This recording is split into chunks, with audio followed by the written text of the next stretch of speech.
Hello everyone and welcome to the first video of our React Native course series. In this video, we will be diving into the basics of React Native and how to set up our development environment. So what is React Native? React Native is a popular JavaScript framework used to build mobile applications. It allows developers to use React, a JavaScript library for building user interfaces, to create mobile apps for iOS and Android platforms using a single codebase. Unlike traditional native app development, React Native lets you write your code once and deploy it across multiple platforms. So now let's talk about some key features of React Native. Firstly, it's cross-platform. So we have to write our code once and run it anywhere. We can develop for both Android and iOS using the same code base. Another important feature is the hot reloading, which means that we can see our changes instantly as we develop our app without needing to rebuild the app again and again. Another one, the most important one, is the native performance.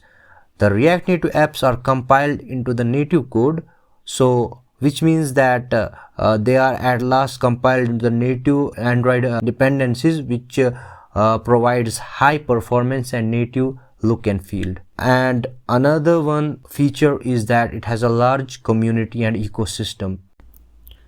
Now let's set up the environment for the React Native. For that, we will visit the reactnative.dev, the official website for React Native, and we will follow the steps from there. For React Native CLI, we have to follow some steps. Firstly, we have to have Node.js installed on our systems, and Microsoft OpenJDK version 7 is recommended for this version. So for Node.js, we will go to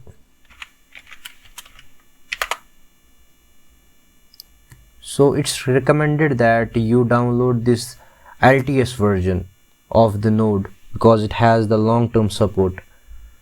The another package we need is the OpenJDK 17, and you can download that from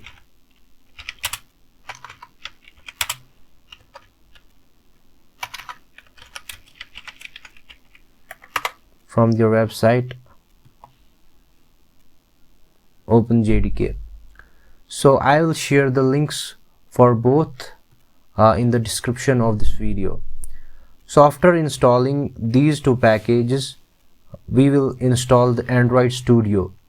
Android Studio also, you can go to their website.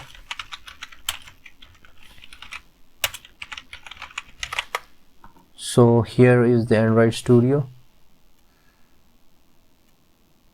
You can download the Android Studio from this website. So after installing all these packages, we will move to just configure our systems to use React Native CLI.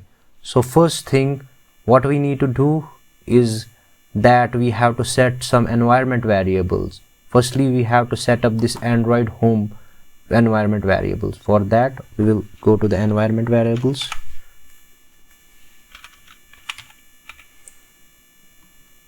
We will go to the environment variables and we will set up the environment variables here.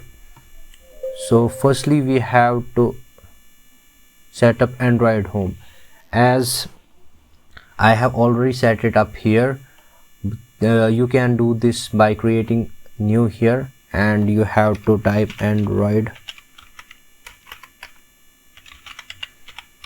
home, and in the value you have to paste the location of your Android SDK, which will most probably be C users, your username, app data, local, Android, and SDK. Another path we need to set up is the platform tools path. We have to set this in the paths variable. So we have to go to the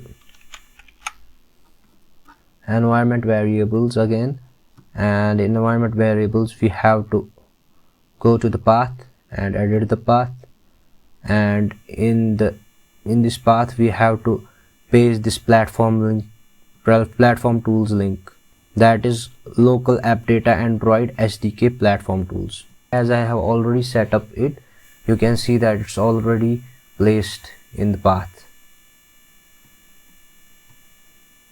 So with these things set up, what we need to do is that we have to initialize our project, and the command for that is npx react native @latest init and the project name.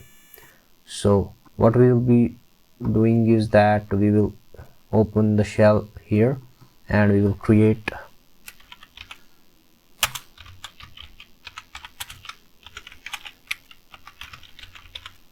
latest init project test project. So let me pause the video till this is complete. So the React Native package has been initialized. Now we will go to this test project and open our code editor from there. React Native project has been initialized and you can see that it's activating, which means the Gradle is syncing now. So till the time Gradle is being synced, we will just create our Android virtual device. For that we will open Android Studio and go to the virtual device manager, click the plus icon here and follow the steps from there. I have already created a virtual device, so I will not need to create a new one. So I will cancel it and I will power on this virtual device. So now our project has been initialized, our Android virtual device has been powered on, and our Gradle has also been synced. Now the next step is to run this app on the Android emulator. For that the command is yarn run Android.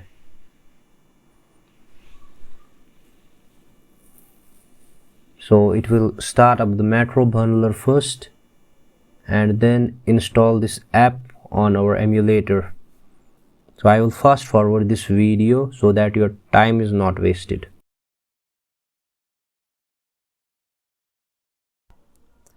So the app has now been installed on our Android virtual device and you can see that it's running nicely. So in this video we have covered the basics of React Native and walked through the process of setting up our development environment, creating our app and running the app on our virtual device. In the next video we will dive deeper into creating our first React Native app and more concepts. So stay tuned. Till then, bye bye, happy coding.